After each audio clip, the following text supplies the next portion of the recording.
नमस्कार, मेरा नाम है रोविन और आज हम बात करेंगे महाकुंभ के बारे में। कहते हैं कि महाकुंभ के समय में संगम में जो कोई डुबकी लगाता है वो मोक्ष को प्राप्त कर लेता है। उत्तर प्रदेश के प्रयागराज में दुनिया की सबसे बड़ी ह्यूमन गैदरिंग होने वाली है, जहां पर 42 करोड़ लोगों से ज़्यादा आने की संभावना है, जो कि भारत की पॉपुलेशन का लगभग 30% से भी ज़्यादा है। पर जब इतने लोग आ रहे हैं तो उनके रुकने के लिए, उनके ठहरने के लिए, उनके खाने के लिए या उनके घूमने के लिए कुछ व्यवस्था है भी या नहीं। तो उत्तर प्रदेश सरकार ने लगभग 7500 करोड़ रुपए से ज़्यादा की धनराशि खर्च की है लोगों के ठहरने की व्यवस्था करने के लिए और महाकुंभ के लिए, जैसे दुनिया की सबसे बड़ी टेंट सिटी बनाना, नए घाट तैयार करना और भी बहुत कुछ। अब सरकार इतने पैसे लगा क्यों रही है और ऐसा क्या है इस महाकुंभ में जो पहले नहीं हुआ? और जब सरकार इतने पैसे लगा रही है तो उससे सरकार को कुछ फायदा होगा भी या नहीं? या जो ममता बनर्जी, जो अखिलेश यादव या और नेता कह रहे हैं कि पैसे की बर्बादी हो रही है, क्या वो सच है?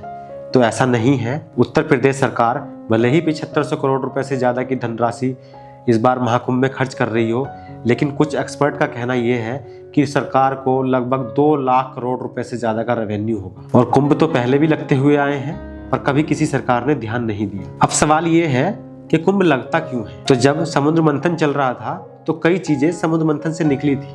उनमें से एक चीज थी अमृत। वो अमृत जिस बर्तन में निकला था उसका नाम था कुंभ। तो देवताओं और राक्षसों के बीच में 12 दिन तक एक युद्ध चला था अमृत के लिए।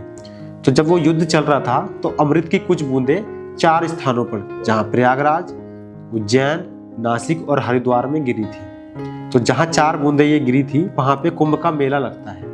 अब कुंभ का मेला 4 प्रकार का होता है। पहला, जो हर 3 साल में लगता है उसे कुंभ कहते हैं।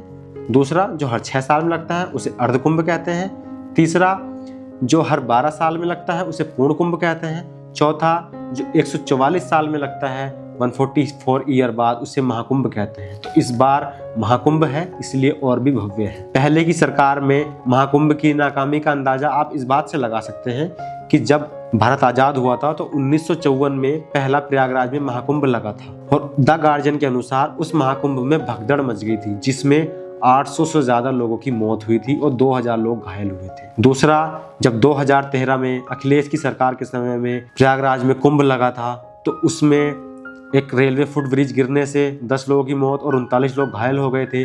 और 6 फरवरी को रेलवे स्टेशन पर भगदड़ मचने से 59 लोगों की मौत हो गई थी और कई लोग घायल हुए। और आपको जानकर आश्चर्य होगा कि अखिलेश सरकार ने कुंभ समिति का अध्यक्ष आजम खान को बनाया था।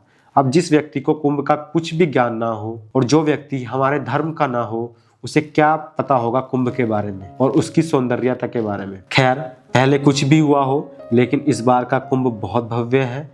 तो आप जरूर आएं, संगम में डुबकी जरूर लगाएं और फील करें आध्यात्म और सनातन धर्म को।